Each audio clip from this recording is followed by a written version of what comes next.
Eu saúdo a amada igreja com a graça e a paz do Senhor Jesus. Amém? Para nós é uma grande alegria e satisfação poder estar aqui nessa manhã, sabendo que o nosso Deus é um Deus de propósito, sabendo que o Deus ele tem propósito nas nossas vidas. E esse dia, esta manhã, estava reservado para que eu e você estivéssemos aqui. Tudo na nossa vida tem um propósito. O nosso Deus não faz nada sem um propósito. Desde a eternidade, Ele já tinha um propósito para as nossas vidas. O Senhor foi quem nos chamou, o Senhor foi quem nos escolheu, o Senhor foi quem nos separou para um propósito. E este propósito é glorificar o nome dEle, é anunciar as suas grandezas. Aleluia! E Ele nos escolhe de uma maneira sobrenatural. Por quê? Porque a Bíblia diz que nós estávamos mortos nos nossos delitos e pecados, e Ele, com a sua maravilhosa graça, nos resgatou, nos tirou do lamaçal do pecado, nos tirou das trevas e nos colocou na sua maravilhosa luz para proclamarmos as suas grandezas. Se falarmos apenas daquilo que Deus já fez pelas nossas vidas, seria suficiente para entendermos qual é o propósito de Deus na nossa vida. E eu queria começar falando nesta manhã acerca do nosso chamado, o nosso chamado ministerial, sobre a visão de Deus, sobre a missão à luz. E eu queria convidar a minha amada esposa, a missionária Sanduelma. Caleb está por aí, porque Caleb é uma bênção. Ele deve estar reconhecendo a terra, é? Chegue para cá. Em nome de Jesus. Louvado seja o nome do Senhor. O meu filho Caleb, quando nasceu, Deus nos fez uma promessa. Ainda no ventre da sua mãe, Deus disse que Caleb seria a bússola do nosso ministério. E nós estamos aqui nessa manhã, porque nós ouvimos a voz do Senhor e entendemos que Deus tem seus planos em nossas vidas. No ano de 2008, no começo, em janeiro, Deus começou a trabalhar na minha vida ministerialmente.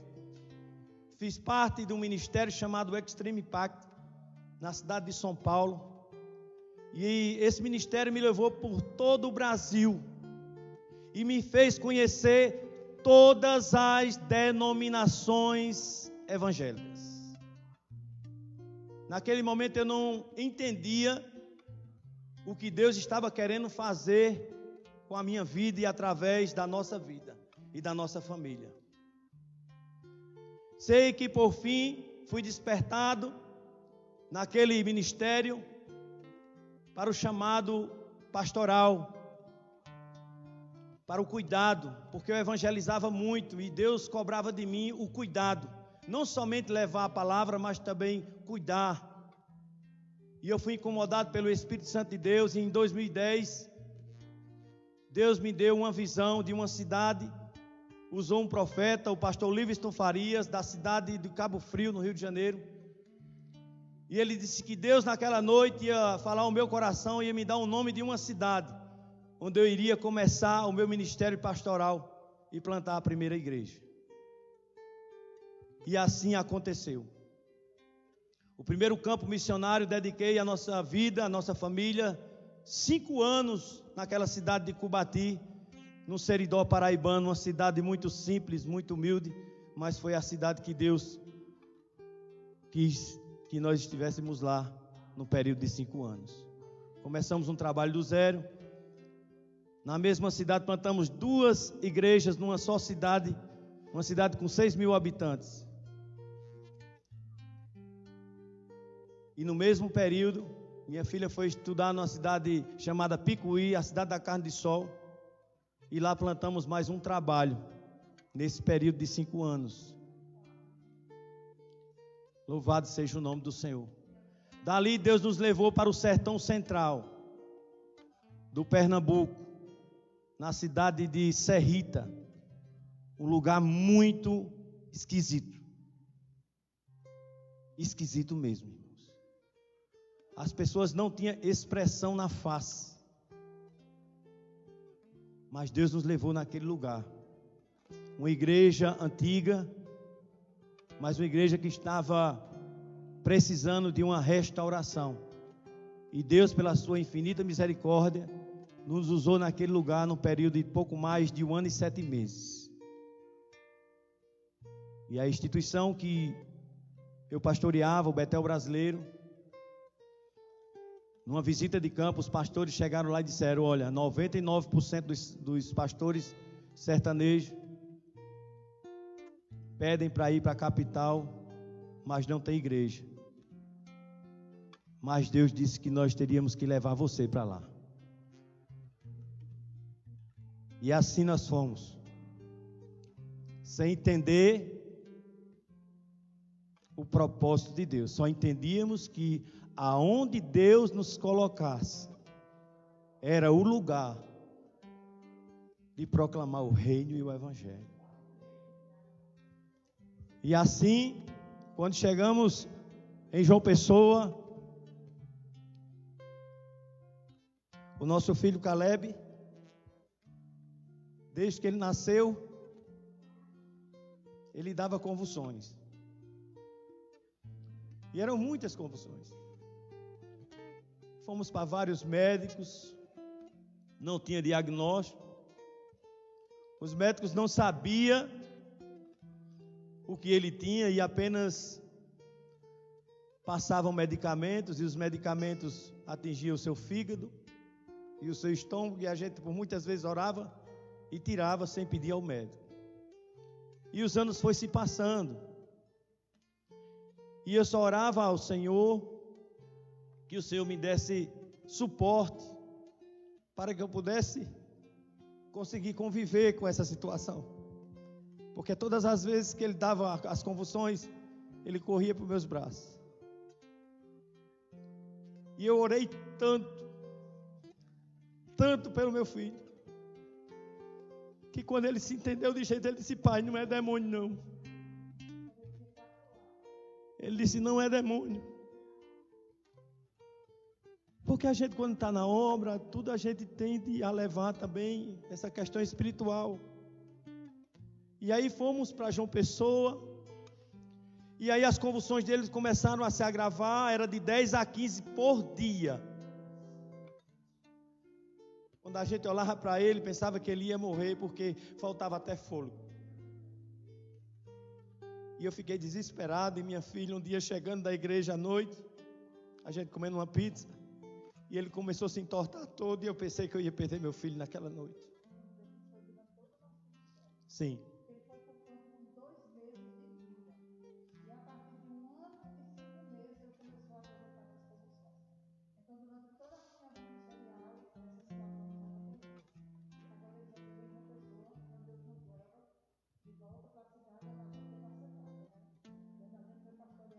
Sim. E aí, amados, quando chegamos em João Pessoa, nessa situação à noite, chegamos em casa da igreja, onde nós estávamos pastoreando, e sentamos na sala, pedimos uma pizza e estávamos comendo, e ele começou a dar essa convulsão, e eu corri, coloquei ele dentro do carro, fui para o hospital, e os médicos correram em cima, fizeram todo tipo de exame e nada de identificar. E eu voltei triste para casa, ele voltou ao normal, e a minha filha Noemi, a mais velha, ela disse: pai, nós estamos em pleno século 21. Não é possível que não tenha nenhum diagnóstico. Pode não ter a cura, mas o diagnóstico a gente tem que saber. E para resumir um pouco, eu tomei aquela palavra, fiz uns contatos em São Paulo e passei 30 dias em São Paulo, visitando todos os hospitais, inclusive o Sírio-Libanês. Caleb fez um exame lá, muito caro, custava R$6.000, eu lá em São Paulo, fiz essa campanha, Deus levantou o recurso, e fiz e nada de descobrir. E um certo dia eu fui para a igreja batista, um culto de oração. E quando eu estava saindo do culto, eu encontrei com um jovem que fazia mais de 10 anos que eu tinha visto. E ele, pastor John, está fazendo o que por aqui? E aí eu contei a história. Ele disse, olha, minha mãe mora de frente a uma neuropediatra. E me manda esses vídeos, exames dele, que eu vou conversar com ela. E aí essa doutora viu. E ela disse, olha, eu não trato disso, mas eu conheço uma equipe que pode atender esse menino. E aí marcaram o exame no Hospital Santa Marcelina, em Itaquera, no AME. Eles tratam somente de cabeça lá, cabeça e pescoço. E aí quando eu cheguei naquele hospital, que eu vi aquela multidão, aquela fila no hospital público, eu digo, meu Deus, como é que eu vou entrar aí nesse lugar? Fui falar com o vigilante, fui com a carta que ela tinha mandado. Ele disse, o senhor tem que enfrentar aquela fila. E eu fiquei triste ali. Tinha uma senhora lavando o chão. E eu disse, moça, por favor, me dê uma informação. Contei a ela a história, mostrei a carta. Ela disse, me acompanhe. E foi direto pelo vigilante. E ela dizia, está comigo. E aquele povo foi se afastando. E a gente foi entrando. Ela me levou lá na sala. E disse, aguarde um momento que o senhor vai ser atendido. O senhor já está com os documentos dele tudo aí? Eu disse, estou. Ela disse, me dê que eu vou fazer logo a ficha dele. Deus abrindo o mar. E aí os médicos lá, essa equipe, de 12 médicos, eles se juntam para ver esses problemas mais raros. E no meio dessa equipe tinha uma doutora que há 22 anos atrás tinha atendido um problema semelhante ao do meu filho.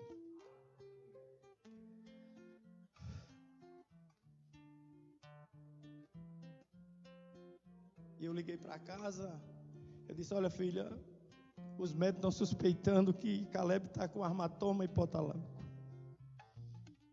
o chamado HH, um tumor que nasce no meio do hipotálamo. O hipotálamo é um órgão responsável por várias funções do nosso corpo. E aí a gente começou a fazer essa pesquisa, encontramos uma família que tinha feito uma cirurgia semelhante a essa, do Caleb. E a gente entrou em contato com essa família, ela nos apresentou um médico, o Dr. Palmino, no Rio Grande do Sul, em Porto Alegre. Fomos até lá, levamos todos os exames, realmente ele tinha essa enfermidade. Eu disse, doutor, e qual é a solução? Ele disse, só existe um procedimento no mundo todo. E eu disse, aonde é? Ele disse, na França, na cidade de Paris, no Hospital Rothschild. Apenas lá, o seu filho tem 80% de chance de ser curado. E eu disse, e como faz para ir? Ele disse, essa cirurgia custa 180 mil reais. E nós não tínhamos. Mas essa última família que foi, ela tinha feito uma campanha. E nós saímos de Porto Alegre já orando e dizendo, vamos fazer essa campanha. E voltamos para Paraíba e fizemos a campanha para levantar esse recurso. Foi anunciado nos jornais, nas redes sociais, visitamos as igrejas. Veja o propósito de Deus. Entramos em várias igrejas, várias denominações. E aí conseguimos o recurso em menos de 4 meses. E fomos até a cidade de Paris. O meu filho foi cirurgiado e foi curado. Mas assim, irmãos, por que eu estou dizendo tudo isso? Para que você entenda como nasceu a missão. Nós não tínhamos planos nenhum de cruzar o oceano, nós não tínhamos nem passaporte. Eu queria dedicar a minha vida no sertão nordestino, naquele povo carente, simples, humilde e abandonado. Esse era o meu desejo do meu coração. Mas Deus já tinha os seus planos. Deus foi quem criou o meu filho. E Ele criou com esta enfermidade. e essa enfermidade é para o louvor e glória do seu nome. Quando chegamos na cidade de Paris, quando descemos no aeroporto, Deus falava ao meu coração profundamente: você não veio aqui somente fazer a cirurgia do seu filho. Eu tenho uma obra grande a realizar aqui neste lugar. E eu fiquei impactado com aquilo, porque eu estava descendo naquele aeroporto, naquele lugar estranho, sem conhecer a língua, e parecia que eu estava andando nas ruas aonde eu moro. E eu comecei a falar com a minha esposa, e Deus começou a falar conosco acerca do chamado de Deus para aquele lugar. Falou na palavra, usou profetas dentro do hospital francês, usou um brasileiro que estava de passagem lá, e disse que Deus ia me levar naquele lugar e que eu não me preocupasse, porque Deus era o Deus de todas as línguas e que ia me dar a língua. E eu disse: meu Jesus, eu não sei nem falar o português direito, como é que eu vou falar francês? E aí, irmãos, chegando naquele lugar, fomos com alguns contatos de alguns brasileiros que moravam lá. E um dos contatos, o único contato que a gente conseguiu lá foi com a irmã Suzana. Ela mora lá há mais de 30 anos, é casada com um francês. Toda a sua família lá é francesa. E os filhos e esposos não falam português, somente ela. Fizemos o contato. E ela foi, numa sexta-feira, nos conhecer. E disse: olha, pastor João, eu quero lhe conhecer e queria levar o senhor numa igreja, para que a gente possa cultuar junto hoje. Eu digo: amém, irmã, pode vir. E aí ela chegou no carro, ela e o seu esposo e o seu filho, para que os irmãos entendam o nosso chamado para a França e como nasceu a Missão à Luz. E aí se apresentamos e eu vi aquele jovem, todo de preto, de óculos escuros, com um chapéu na cabeça, sentado, sem dar uma palavra, sem ter uma expressão. Falei com ela, falei com o esposo dela, e o jovem continuou lá sentado dentro do carro. A gente entrou no carro com eles, fomos até um culto, que esse culto, o culto lá em Paris, ele é realizado em qualquer espaço. E o espaço daquela noite era em um salão de cabeleireiro. E aí nós fomos para aquele salão, e eu fui conversando com ela dentro do carro e perguntando: e esse jovem? Ela disse: é meu filho. Eu disse: ele está com algum problema? Ela disse: faz 7 anos que ele se encontra desta forma. Meu filho louvava, meu filho cantava na igreja, participava de tudo, mas há 7 anos ele está acometido por um espírito mau. Ele não dorme. Ele está sendo acompanhado por um psiquiatra. E nós andamos com ele com medo dele fazer uma coisa maior. E eu fiquei ali impactado com aquilo. E chegamos no local. Ele desce do carro, mas fica encostado na parede. Ele não entrava. Eu disse: ele não entra nos cultos. E entramos naquele salão, começamos a adorar o Senhor. E aí o Espírito Santo de Deus falava no meu coração para mim orar por aquela vida. E eu disse: meu Deus, como é que eu vou orar? Eu não sei nem a língua dele, como é que eu vou orar? A gente entra num certo conflito em outra nação. E aí eu disse: irmã Suzana, eu queria falar com a senhora. A gente saiu um pouco de dentro do culto.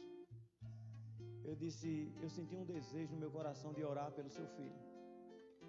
E a resposta daquela mulher foi: faz 7 anos que eu espero por esta oração.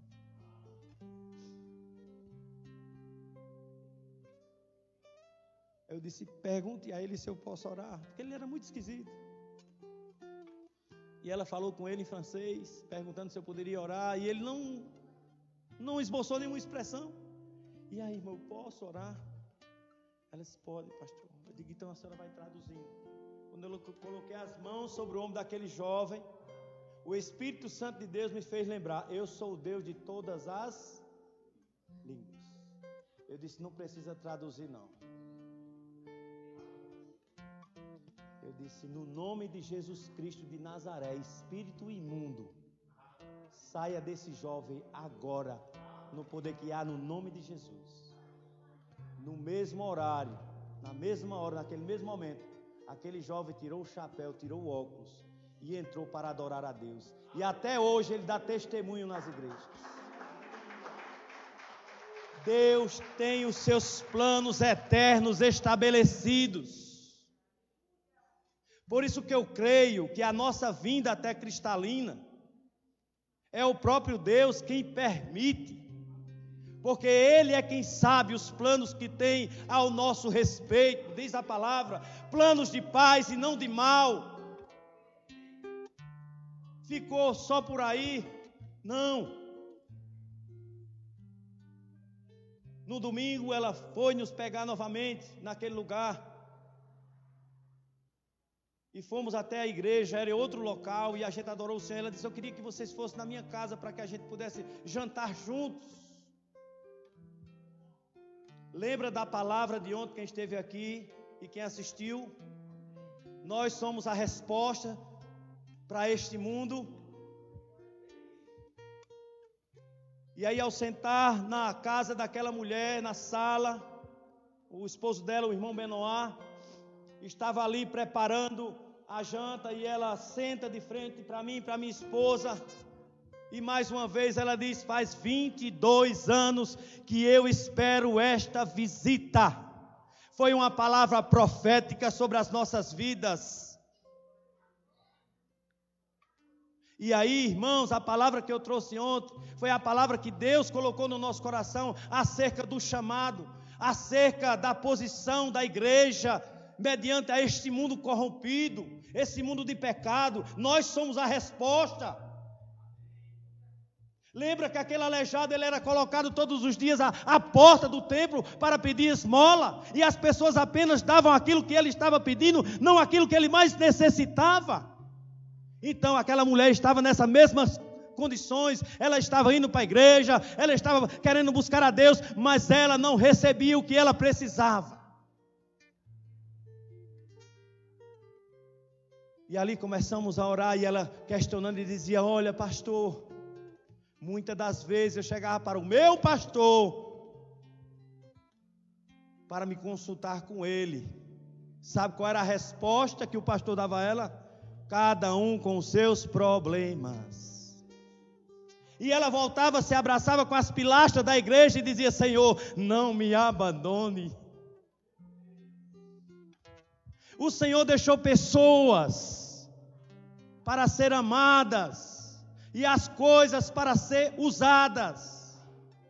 Ou nós amamos as pessoas, ou nós amamos as coisas.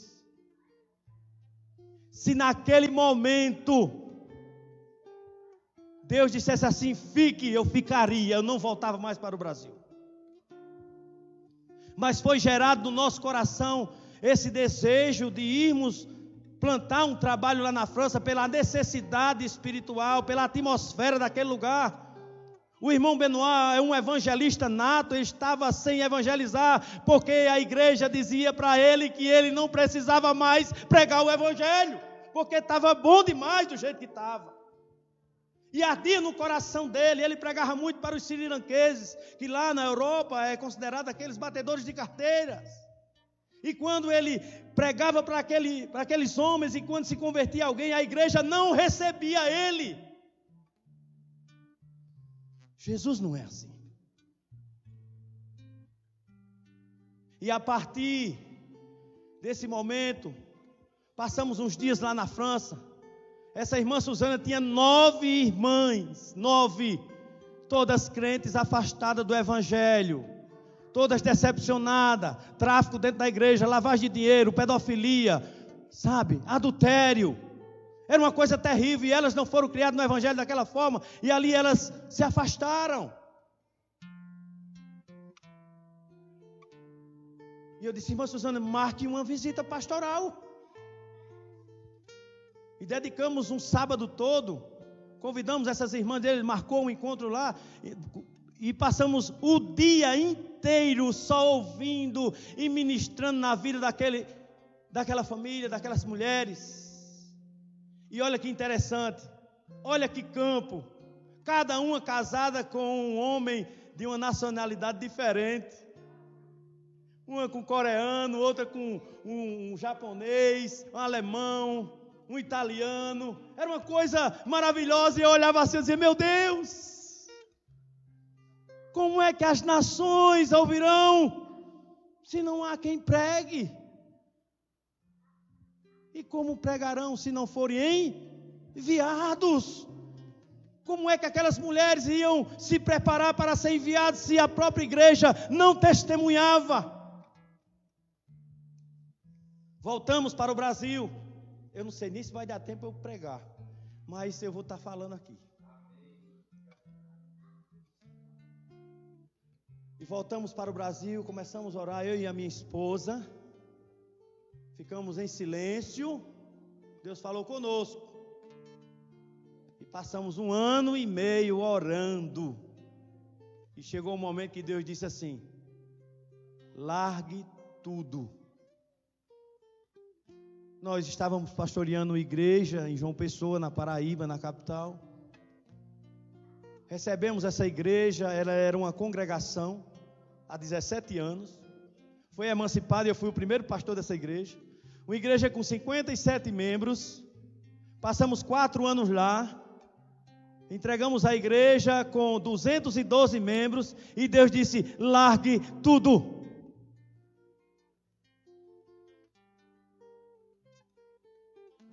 Eu disse: meu Deus. E Deus ministrava no meu coração: o chamado de Deus é maior do que o sucesso ministerial.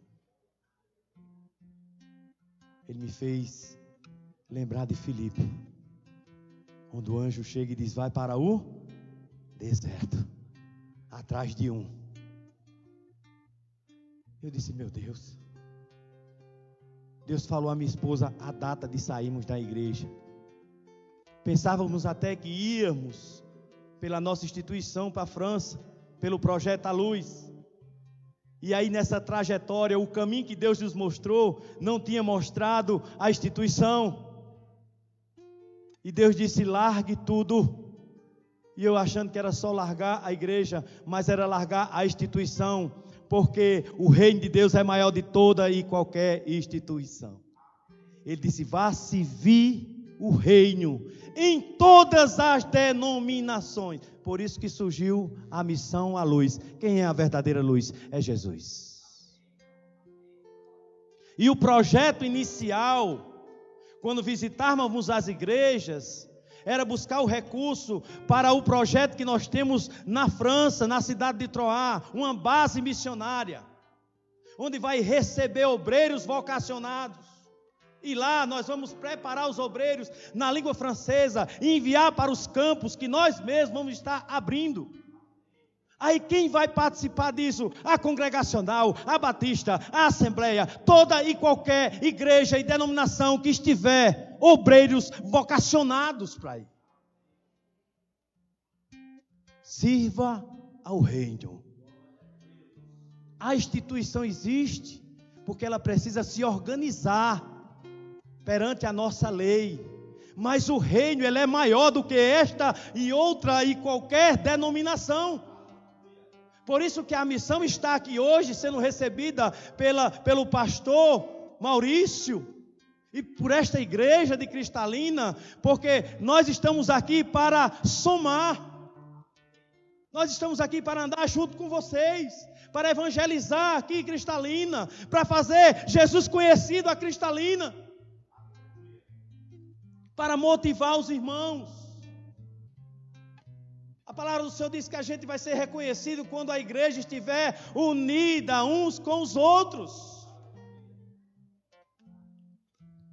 E esse é o papel que Deus nos outorgou. E aí fazendo as visitas e conversando com alguns pastores, e aqui no Brasil, e ele dizendo assim: e como nós se encaixamos nisso? Nós entendemos, nós queremos viver este evangelho, porque este evangelho ele é bíblico. Não é evangelho de homem, é bíblico.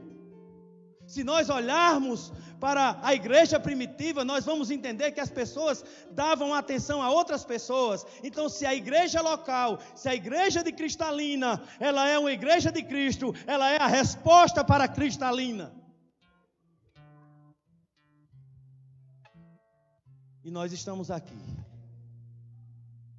Estamos aqui porque nós fomos comissionados pelo Senhor. A igreja. Nós que eu digo, eu estou incluindo vocês. Amém? Eu e você precisamos ter uma vida de serviço a Deus. Por quê? Porque o próprio Deus foi quem nos criou em Cristo Jesus para fazermos as boas obras.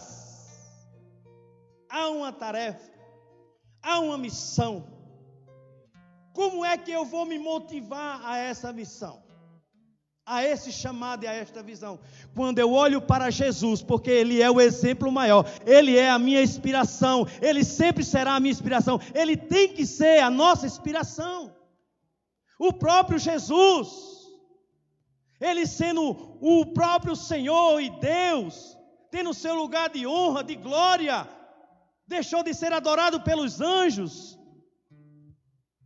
se fez carne, habitou no nosso meio, sofreu as nossas dores. Então Ele é o exemplo maior.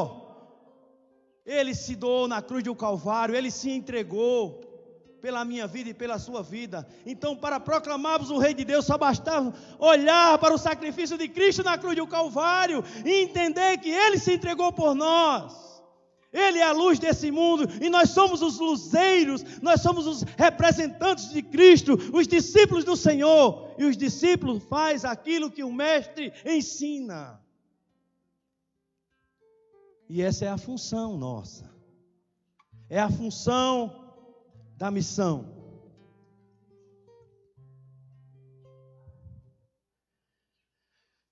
Eu queria falar. O pastor me deu até 11 horas, já é 11 horas. Eu vou passar uns 5 minutinhos só. Amém, pastor? E aí, quem somos? Falando da missão. Quem somos? Somos uma missão voltada para a evangelização dos povos não alcançados por Cristo.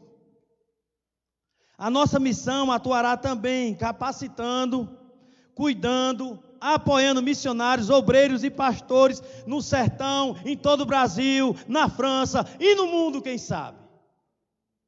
Essa é a função da missão. E como vai ser isso? Ah, o pastor João veio aqui atrás de dinheiro? Não. Para pregar o evangelho, irmãos, precisa ter apenas o coração voltado para o reino de Deus, a disponibilidade. Sabe como eu saí de João Pessoa? Debaixo de uma ordem do Senhor. Deus disse: vá. Fizemos um cartaz, colocamos na internet. Precisamos de 500 litros de combustível para irmos até a cidade de Cristalina, para irmos e voltarmos. Eu esperei chegar os 500 litros. Minha esposa disse: vamos, quando eu digo terça-feira de madrugada a gente sai. Na segunda-feira, chegou o primeiro tanque de combustível. Eu disse: já temos a saída.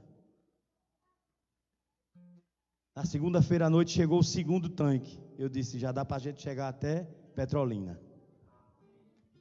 Entrei no carro e comecei. Quando eu vou chegando em Petrolina, quando eu passo de Petrolina um pouquinho, eu recebo uma ligação de um pastor amigo.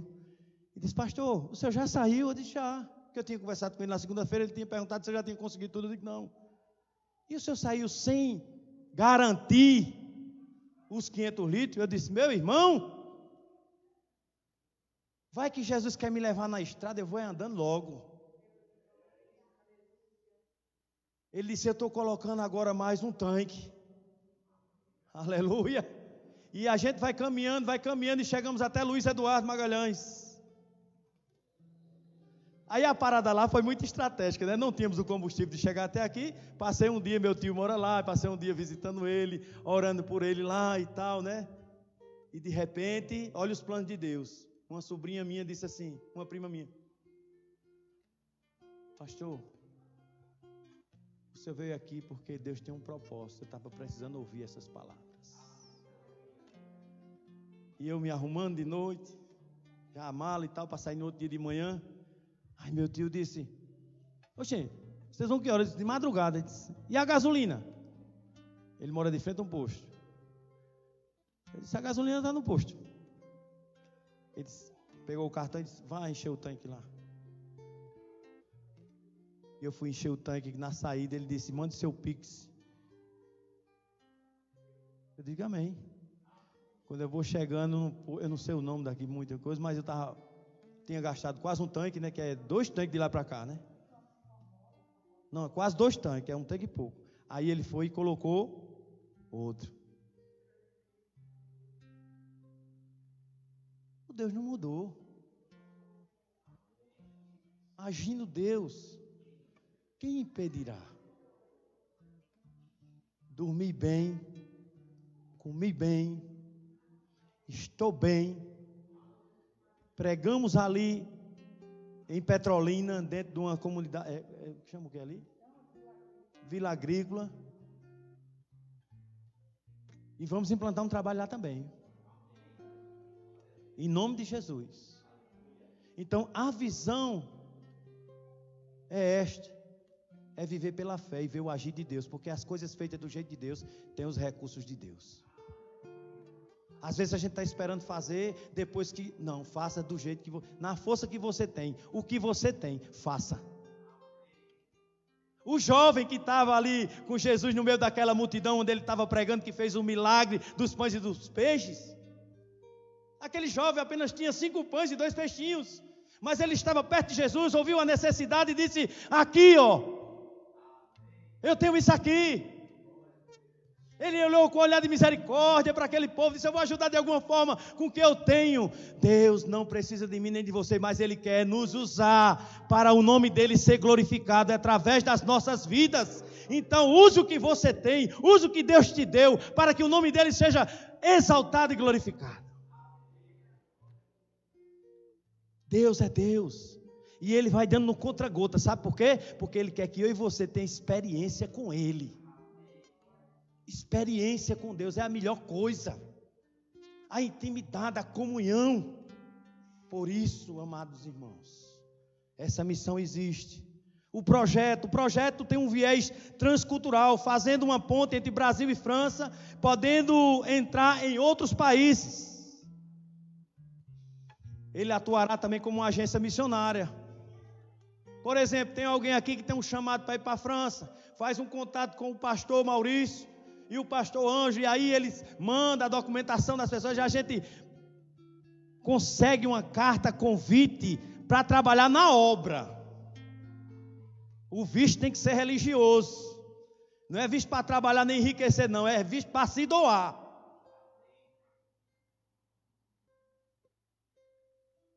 É o viés, tanto levar brasileiros para lá, como trazer os vocacionados de lá, para também vir ter experiências com Deus aqui no Brasil. A gente sabe que a Europa ela foi um berço do cristianismo, mas está passando por um momento difícil. A região que a gente vai, tem mais de 80 cidades sem igreja nem católica.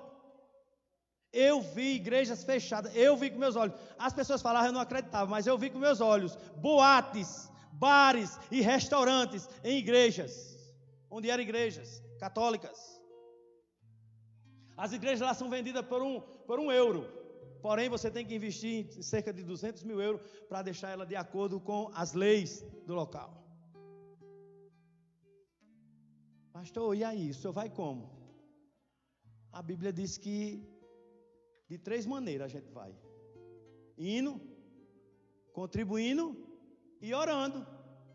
A gente vai orando e andando, e Deus vai levantando os ceifeiros. Eu me lembro um dia a gente estava fazendo a campanha de Caleb e vendendo uns cofrinhos de R$10. E aí eu me deparei com uma irmã que estava lá nessa cidade e tal, e ela disse: ô irmã, você não crê que Deus é o dono do ouro e da prata? Eu digo: eu creio, minha irmã. Agora deixa eu lhe dizer uma coisa: o ouro e a prata do Senhor está na mão dos mordomos dele. Ela disse: me dê 6 cofrinhos logo. A palavra foi direto no coração dela. O ouro e a prata está nas mãos dos mordomos do Senhor. Então Deus vai levantar as pessoas que vai nos manter lá, porque para entrarmos lá nós temos que provar que temos mantenedores. Sabe qual é o nosso papel para provar isso? Olha como está a igreja, que eu estou dizendo no geral.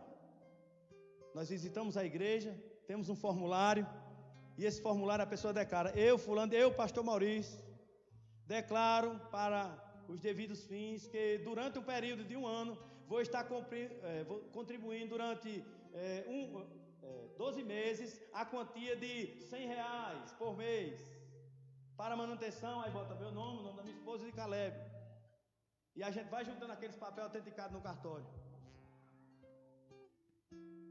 Faz 6 meses que a gente está caminhando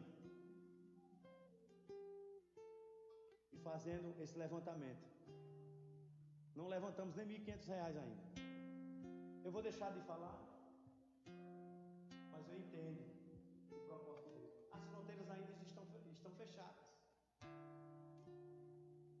para o visto religioso. Você pode até ir para lá agora, passar 2, 3 meses e voltar, mas para ficar, só depois que liberar o visto. Vivendo a cada dia. Nossa visão é facilitar o avanço do reino de Deus, e queremos também investir na vida das pessoas que se doam em prol do Evangelho de Cristo. Já no sertão da Paraíba, o que é que nós fazemos lá? Que é o nosso contexto, né? Isso pode se estender para qualquer outro lugar. Nós vamos até as cidades dos interiores, visitamos aquelas igrejas independentes que estão sozinhas dentro dos sítios, olhamos as necessidades dele.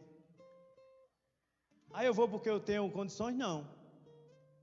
Eu vou, vejo a necessidade, faço um relatório, faço uma campanha, levanto pessoas, pastores amigos, que possam preparar um material no contexto e na língua deles, e a gente envia para lá, faz campanha de Bíblia de estudo, para presentear eles, dá um curso a eles, capacita eles no local onde eles já estão lá, dedicando as suas vidas, abençoamos a vida daquele povo e partimos para outra região.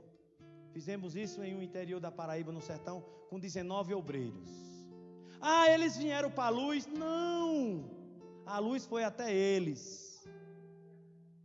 para dizer para eles que aquele é o lugar que Deus o colocou, porque senão eles vão entristecer e vão abandonar o campo, porque falta de apoio, falta de cobertura espiritual, falta de acompanhamento. Eles estão lá fazendo o ídolo do Senhor. Lugar onde eu não estou, Ele está.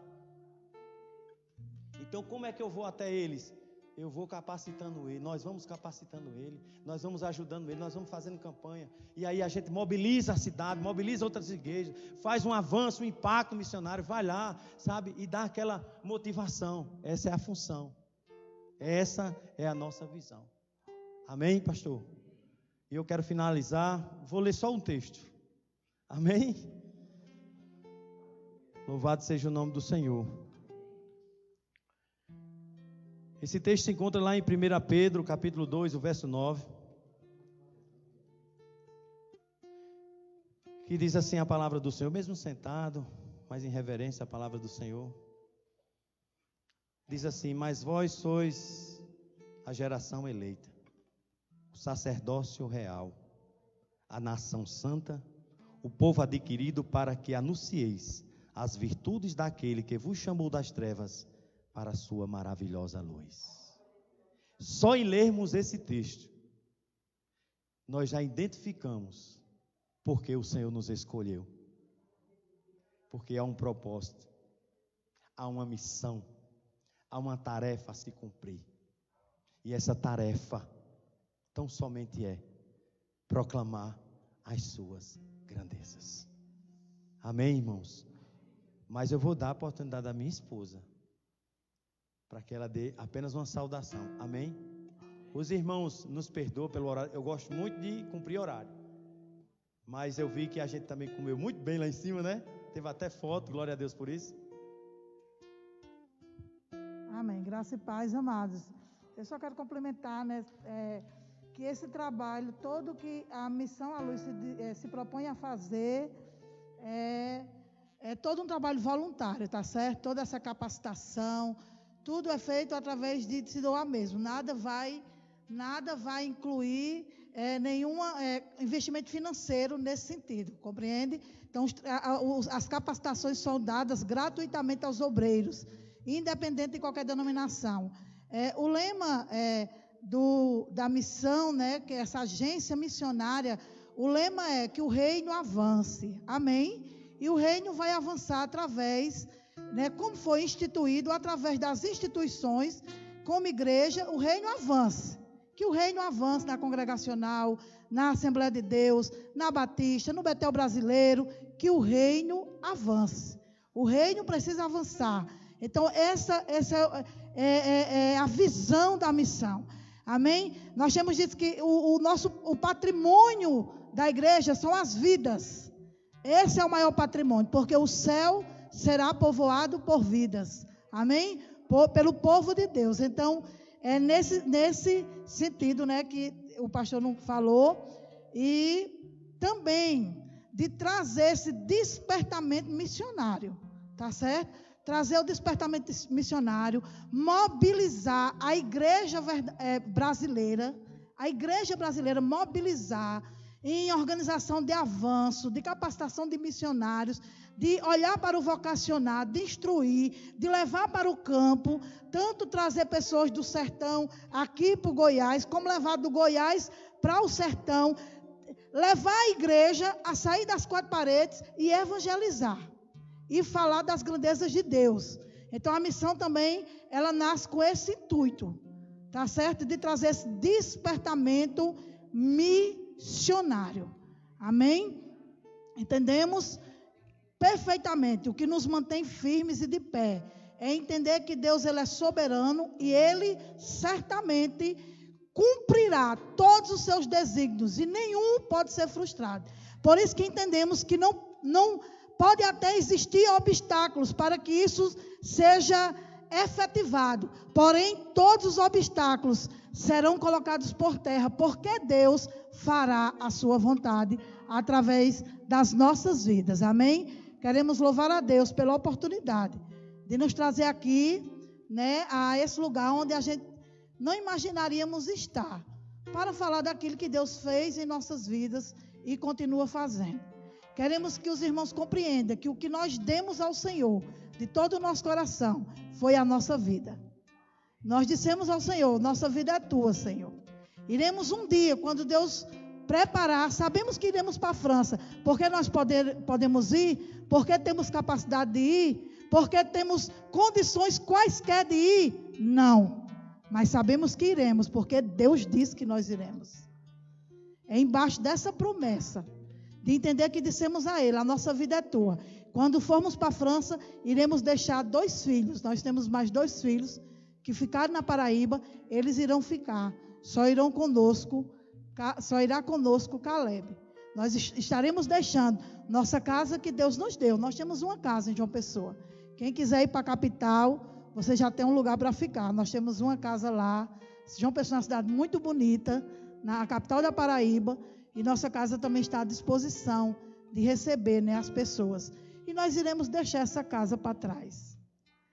Como um dia também, Deus, quando deu ela, moramos 1 ano e Ele disse, deixa para trás e vai para o sertão. E nós fomos morar dentro de um prédio que a gente alugou, que a gente teve que colocar energia nele para a igreja funcionar. E a casa ficava no fundo da igreja. E nenhum dos quartos, nenhuma porta da casa tinha porta. Eu lembro que meu filho, o João Filho, que agora tem 20 anos, ele dizia, mãe, a gente mora num circo, porque ele via que as portas eram tudo de pano. E na casa que ele deixou não era tudo organizado. Então Deus nos levou e a gente viveu esse tempo todo. Estamos voltando e Deus nos levará para a França. E nós estaremos deixando, porque um dia Deus falou ao nosso coração, ainda no seminário, quando estávamos sendo preparados, né? Preparados teologicamente, porque nós já estávamos no campo ao mesmo tempo. E Deus falou ao nosso coração e trouxe o exemplo de Abraão. E dos nossos pais na fé, quando Deus mandou sair da sua terra, do meio da sua parentela, e ir para onde o Senhor mandou. E Deus falava profundamente ao nosso coração mesmo. E dizia a Abraão, a casa de Abraão era de tenda. E o altar onde ele chegava era de pedra. Porque o que tem que ficar marcado em nossas vidas é o nosso altar. E o altar é o nosso coração. E o que tem que ter firmeza e ficar como marco, enquanto estamos nessa vida, é os altares onde nós deixamos e passamos, do nosso testemunho. E Deus diz, tua tenda precisa ser de lona. Porque quando eu disser vá, vá, e você vai desfazer a tenda, e vai partir para onde eu mandar. E é com essa palavra que nós, mesmo tendo uma casa física, mas em nosso coração, ela é de lona. Porque ela fica para trás. E nós vamos para onde o Senhor nos enviar. Amém? E o Senhor nos propôs. Estamos agora recomeçando. E fazendo tudo como no princípio. Andando e obedecendo ao que o Senhor nos determinar a fazer. E eu agradeço a Deus pela essa oportunidade. No nome de Jesus.